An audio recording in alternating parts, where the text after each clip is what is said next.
Ladies and gentlemen, I've said this in the past, and I say it again, and I believe this, that our world today is a grand storytelling competition.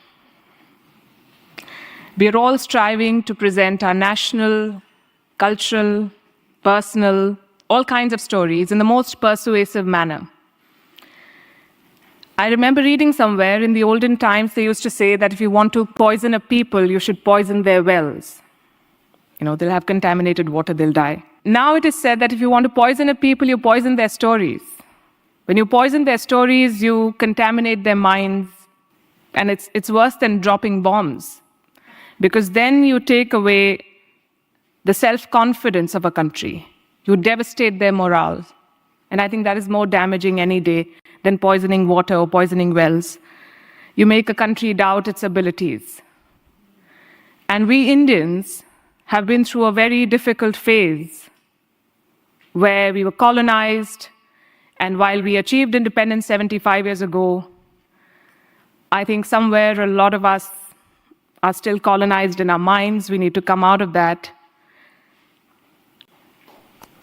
So it is important to tell stories and tell the right stories in the right manner, because stories sway people.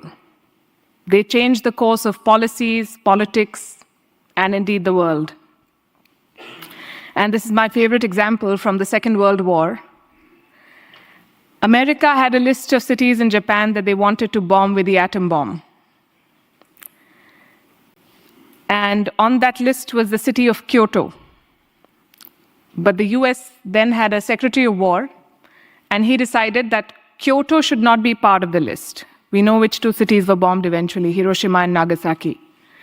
He removed Kyoto because this Secretary of War in America had been to Kyoto on his honeymoon, and he saw how beautiful Kyoto is and how rich it is culturally, and he believed that that culture should not be destroyed.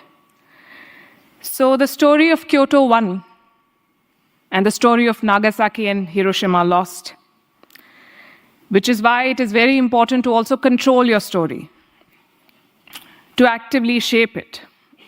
We are a country of 1.4 billion people.